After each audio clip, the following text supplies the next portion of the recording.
Et je vous lis maintenant l'article 15, qui dit quoi? L'article 15 dit, euh, each member, l'article 15 alinéa 2, each member of the National Assembly shall represent the entire nation. L'alinéa 2. L'alinéa 3 maintenant dit, any imposed mandate shall be null and void. Any imposed mandate. En anglais, vous comprenez, ça donne le sens. Un mandat imposé. Et vous pensez, par vos analyses, que M. Nietzsche porte toujours le mandat du SDF alors qu'on l'a chassé. Le texte anglais vous donne un sens plus clair. Tout mandat imposé. Le mandat, c'est le fait d'aller représenter quelqu'un. On dit tout mandat imposé est nul. Et contre le gré de Nietzsche, vous dites qu'il représente le SDF. Est-ce que ça fait sens? Donc vraiment, chers collègues, je vous invite à faire preuve de bonne foi. La science ne dépend pas des humeurs. La science, elle est objective. Et prenez, je vous invite, tous ceux qui nous écoutent, prenez un cours de droit de l'homme, un cours de droit fondamentaux, dispensé dans une université. Ce que je vous dis là, vous allez le retrouver. On ne va pas le faire varier parce que les gens ont des intérêts, n'est-ce pas, curieux à assouvir. Non, c'est la science. Donc, pour sortir là-dessus, je crois que je vais prendre le chat de nos web auditeurs s'il y a lieu d'apporter quelques précisions avant que nous puissions boucler ce live. Alors, donc il dit, intéressant, la version en anglais. Voilà, oui, effectivement, la version en anglais est très pertinente. Alors, qu'est-ce que quelqu'un me dit là? Il dit, euh, va sur le plateau avec Rona. Je vous ai déjà dit, je ne suis pas obligé. Personne ne peut me contraindre à faire ce que je ne veux pas. Donc, ça vous regarde. Le professeur Rona peut continuer à vous enseigner ce qu'il veut. Moi, je vous dis, euh, je vous ai seulement fait une objection. Prenez n'importe quel ouvrage de droit. Aucun ouvrage ne vous dira qu'une loi puisse un jour contrarier la Constitution. Alors, l'arme est où? Ah, Doucouré, j'aime ce que tu proposes. Bon, alors, vous n'êtes pas comme ces universités du vent. Merci beaucoup. Alors, dans le cas du Cameroun, je crois que l'ONU vient au 237 avec une dose de mauvaise foi. Bon, je suis un peu réservé, je ne vais pas être aussi péremptoire que vous. Alors, dès qu'on veut aborder le plat de résistance, les sorciers jouent avec la connexion. Oh, cher ami, je suis vraiment désolé que ce soit le cas là où vous vous trouvez. Alors, vraiment, qui perturbe le direct quand le dessert arrive. Oh là là, excusez vraiment. J'espère que cela s'est rétabli, hein. Alors, vu la Constitution, j'espère que vous avez bien compris, cher ami. C'est ça la technique légistique. Lorsqu'on doit légiférer, lorsqu'on doit élaborer un texte, la source principale d'inspiration doit d'abord être la Constitution. Prof, que pensez-vous de l'article 6 de la Constitution dont fait allusion le prof Onangini? Onangini a raison. C'est l'article 6 de la Constitution qui délègue à la loi le soin d'aménager les conditions de l'élection présidentielle. Mais comme je vous l'ai dit, c'est sa conclusion qui m'embête. Parce que si le code électoral a reçu délégation de l'article 6, comme le dit justement le professeur Roland Guilly, sous aucun prétexte, la loi ne pouvait s'autoriser de dire quelque chose qui va à l'encontre de ce que le constituant qui l'a délégué avait déjà dit. C'est de ça qu'il est question. Donc, je suis d'accord avec le professeur Ronan Guinée que le fondement le plus pertinent sur l'avènement du code électoral est bien l'article 6, plutôt que l'article 3, comme semble le faire, n'est-ce pas, le compatriote Hilaire Kanga, n'est-ce pas? Sur ce plan, le professeur Ronan Guinée a raison. Mais c'est sa conclusion qui m'horripile. Parce que sous aucun prétexte, le code électoral ne pouvait aller à l'encontre de la Constitution, notamment sur la question de la représentativité, que l'article 15 a déjà résolu. Donc, sur ce plan, voilà, la distance avec le professeur Ronan ne réside qu'à ce niveau-là. C'est sa conclusion. Ce n'est pas le fondement qu'il a mis en avant. L'article 6 est pertinent, mais l'article 6 n'aura jamais autorisé le législateur à intervenir dans une disposition sur laquelle la Constitution a déjà pris position. Ce n'est pas possible. C'est pour ça que le code électoral commence par vu la Constitution. C'est pour dire, tenant compte déjà de ce que la Constitution a dit, voici les détails que j'apporte. Donc, il ne pouvait pas, dans ces conditions, reprendre une disposition constitutionnelle en la contrariant. Ce n'est pas possible. Je suis constant là-dessus. Donc, alors, que pensez-vous de la requête de Abdourahmane au Conseil électoral délégué? Bon, c'est une démarche que rien n'interdit, mais c'est une démarche également qui n'est pas clairement envisagée. Alors, puisque ce qui n'est pas interdit est permis, Je crois que cette requête est pertinente. Si le conseil électoral de l'ECAM peut se montrer un tout petit peu humble, mais c'est à eux d'apporter des éclairages qui permettent déjà de mettre ce débat de côté. Parce que leur silence aussi pose un problème, n'est-ce pas? Alors, euh, alors, je vais continuer. Ce dimanche, le thème Camto était à l'ordre du jour sur tous les plateaux télé. De quoi ont-ils peur? Oui, vous posez la question que je me pose aussi. Mais je vous ai donné euh, ma compréhension. Celle-là, elle est implacable. Donc, en tout cas, je dis ma part, hein. Je dis ce qui me concerne et à chacun de dire le sien. Mais le public, quand vous êtes, apprécie la pertinence des idées. Je m'appuie sur quelques principes généraux qui sont implacables. Le principe de la hiérarchie des normes juridiques ne permet pas à une loi d'aller contre la Constitution. Premier principe. Deuxième principe, toute restriction à un droit fondamental doit avoir sa source dans une loi. Ces deux principes, vous les mettez ensemble. Chaque fois que quelqu'un vous apporte une analyse contraire, opposez-les lui et qu'il vous donne la référence. C'est de ça qu'il est question. Donc vraiment, pas point de besoin de pinailler trop longtemps, n'est-ce pas, pour essayer de se montrer, hein, de se montrer plus érudit que qui que ce soit. C'est des choses simples. Le cours, la hiérarchie des normes juridiques, c'est en première année de droit. Euh, le régime des droits fondamentaux, c'est en deuxième année ou troisième année en fonction des cursus universitaires. Donc, c'est même pas un discours de très sachant. OK? Et chaque fois que je vous parle, je vous donne une référence. Lorsque je vous dis qu'il n'y a qu'une loi pour apporter une restriction à un droit fondamental, je vous cite l'article 26 de la Constitution. Prenez-la. Prenez cet article, vous allez le retrouver là-dessus. Il n'y a que la loi. Donc, même un décret ne peut pas limiter l'exercice d'un droit fondamental. Ce n'est pas possible. Donc, vraiment, c'est des choses, hein. C'est des choses constantes. Alors, pour ça, je m'excuse de m'écarter des principales thématiques. Je m'interroge depuis un fait. Puisque seul le PV délègue en fait foi, à quoi serviraient les copies des PV détenus par les autres partis? Bon, vraiment, vous êtes déjà là dans la gestion des élections. Je vais y venir, hein, donc je ne vais pas vous décevoir. C'est une question que je note très bien. Il ne faut pas que nous divaguions, parce que le live aussi a un temps limité. Donc, il ne faut pas que nous abusions de la disponibilité de nos web auditeurs. Donc, nous y reviendrons et puis on en parlera. Alors, est-ce qu'une institution en charge de sa mise en œuvre d'une loi peut décider de considérer comme non écrite une disposition de la dite loi? Oui, c'est très bien. La question est importante, notamment par rapport au conseil électoral délégant.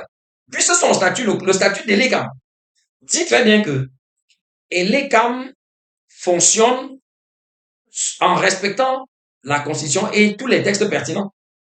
Donc, à partir du moment où Abdourahmane Baba, le compatriote Abdourahmane Baba, a déjà attiré l'attention des légats sur l'inconstitutionnalité de l'alinéa 2 de l'article 121, c'est sa responsabilité au regard de son statut. Je crois que c'est prévu à l'article 4 du, du texte qui organise les légats. C'est sa responsabilité en tant qu'institution soumise au respect de la Constitution et des lois, de comprendre déjà que l'alinéa 2 de l'article 121 n'est pas applicable. Et donc, dans la gestion des candidatures, et l'ECAM devrait privilégier essentiellement l'article premier. Et à défaut, et l'ECAM devrait convoquer tous les partis politiques dans le cadre d'une entente pour préciser le sens de l'alinéa 2. Et ce sens-là ne devrait signifier que le fait d'avoir un représentant dans les conseils municipaux. Parce que sur le terrain juridique, c'est bloqué. Sur le terrain purement juridique, c'est bloqué. Maintenant, on peut arriver à un compromis politique. Et il me souvient, je crois que si mes souvenirs sont bons, je peux me tromper, quand le parti d'Emmanuel Macron En Marche a été créé en France, je crois que l'ambition d'Emmanuel Macron était de candidater pour la présidentielle. Or, les textes camerounais sont comme ceux de la France. C'est-à-dire que pour participer à l'élection présidentielle, il faut avoir des représentants dans différents conseils. La République En Marche a recruté chez les socialistes, chez les centristes de Beyrouth, ainsi de suite, pour pouvoir permettre à la République En Marche de présenter la candidature d'Emmanuel Macron. C'est la jurisprudence. Ce n'est pas propre. Je vous ai déjà dit que l'interdiction du mandat impératif n'est pas une originalité camerounaise. Elle est retenue par plus de 60 pays à l'échelle planétaire. Et j'ai eu à présenter des rapports de l'Assemblée parlementaire de la francophonie concernant 23 entités étatiques membres de la francophonie, entités dont le Camerounais Hilarion Eton est président actuel. De ce rapport, il est clair que dans les 23 pays, la plupart, sauf les pays qui ont pris une loi formelle pour interdire à un élu de démissionner de son parti, la plupart consacrant le mandat représentatif. reconnaissent à l'élu le soin de naviguer comme et chaque fois qu'il navigue, il va avec son mandat et les attributs qui y sont associés, dont notamment la capacité d'investiture. Donc la République en marche a recruté des élus d'autres partis, puisque au moment des élections présidentielles ou municipales, la République en marche n'existait pas encore. Elle a recruté dans les autres partis pour permettre à Emmanuel Macron de présenter sa candidature. C'est exactement la situation dans laquelle le professeur Campo se trouve. Retenez ceci. Un joueur de coton sport qui a joué dans le championnat et euh, et qui permet à Coton Sport d'être champion du Cameroun va jouer la Coupe africaine. De même qu'un autre joueur qui, dans le même championnat, était dans Unisport de Bafan. Unisport de Bafan est descendu en deuxième division. Mais parce que Coton Sport l'a recruté, ce joueur va jouer la Coupe d'Afrique des Nations. Dans Coton Sport, c'est vraiment le schéma que vous devez appliquer pour apprécier la candidature du professeur Carton. Un élu, à l'origine, il est lié à l'EPC. Mais lorsque les enjeux électoraux se présentent, c'est le parti auquel il appartient au jour où les enjeux se présentent qui bénéficie de son mandat. Parce que le mandat appartient à l'élu. Ce n'est pas le mandat du parti. Et on va vous dire, tous mes collègues sont d'accord. Lorsqu'ils définissent le mandat représentatif, ils disent que par essence, c'est un mandat qui vise à ménager l'indépendance de l'élu vis-à-vis de son parti. Comment est-ce qu'un système peut être aménagé pour assurer l'indépendance du parti vis-à-vis de son parti et puis pour le garder esclave de ce parti-là? C'est cohérent? C'est cohérent? Si Nietzsche bénéficie du mandat représentatif, dont l'essence est de le mettre à l'abri de toute pression du SDF, comment est-ce que vous allez l'y garder esclave? Alors que par essence, le mandat représentatif dont il bénéficie, c'est de ménager sa liberté. Le mandat dont lui appartenant, vous voyez qu'il est à l'Assemblée, pourtant il a été chassé du SDF. C'est bien son mandat. Et le pouvoir d'investir est lié au mandat qu'il a, qui lui appartient. Et parce qu'il peut le promener partout, il va avec l'attribut associé, qui est celui du parti, de son appartenance, à présenter un candidat présidentiel. Je dis bien, c'est la représentation au sens politique. Parce qu'au sens juridique, il n'y a aucune valeur à la ligne de l'article 121. Je suis constant. Et donc, je vais terminer ce live en lisant les derniers commentaires s'il y a lieu d'apporter des précisions. Et puis, nous allons nous arrêter. Alors, est-ce qu'une institution, oui, je l'ai déjà dit, Elecam doit respecter la Constitution. Donc, on n'a pas besoin d'attendre le contentieux pour que Elecam se conforme à tout ce que nous disons là. L'alinéa de l'article 121 est inapplicable. Alors, un direct prochain sur la gestion et l'organisation des élections m'intéresserait aussi. Oui, c'est bien noté. Je suis à votre service. Je ferai tout ce qui est à mon pouvoir pour vous édifier sur différentes problématiques concernant notre vie au pays. Alors, est-ce que le Cameroun s'illustre comme un état de droit? Que faire si le Conseil constitutionnel déclare irrecevable? Bon, les déflagrations sociales n'ont pas leurs origines parfois très loin. C'est souvent ça. Lorsque malgré toute, toute la bonne foi, malgré toutes les explications, des individus sans tête, vous voyez, à narguer les citoyens, à ignorer les droits des autres, vous voyez, c'est une source potentielle de déflagration sociale. Et je l'ai déjà dit, il faut qu'on évite ça. Notre pays, c'est un havre de paix. Il doit le demeurer. Les clés sont entre les mains de l'ECAM et du Conseil constitutionnel. Donc, déclarer la candidature du professeur Kanto irrecevable, c'est exposer notre pays à un risque très, très, très, très sérieux. Et je dis, le pays qui doit nous inspirer, c'est la Côte d'Ivoire. La crise ivoirienne n'a pas eu d'autre source que l'obsession à éliminer des personnes par un concept, n'est-ce pas, qu'il est difficile de prononcer aujourd'hui en Côte d'Ivoire. Mais pour le contexte du Cameroun, nous pouvons le dire. C'est le contexte d'ivoirité. Vous comprenez? C'est bien de ça qu'il est question. Et la crise ivoirienne, personne ne souhaiterait le vivre au Cameroun. Donc, l'ECAM et le Conseil constitutionnel tiennent les clés. Et j'ai dit, c'est leur responsabilité dans l'histoire, sur le terrain juridique, mais aussi sur le terrain spirituel. Et qu'ils pensent à eux, mais qu'ils pensent aussi à leurs descendants. Je crois qu'en le faisant, ils devront faire valoir le bon sens et la justice. Alors, nous avons effectivement de beaux textes. C'est leur application fait défaut. Oui, je suis d'accord avec vous, cher ami. Alors, je ne sais pas s'il y a d'autres éléments du chat que j'ai laissés.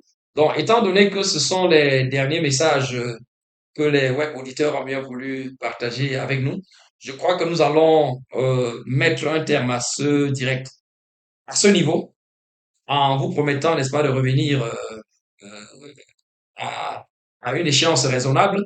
En tout cas, en fonction des problématiques que nous allons appréhender, un autre direct peut-être s'imposera et vous en serez naturellement informé. Donc, portez-vous bien, bon dimanche, bon début de semaine, que Dieu demeure avec nous et que les grâces divines avec l'intercession de nos ancêtres nous accompagnent.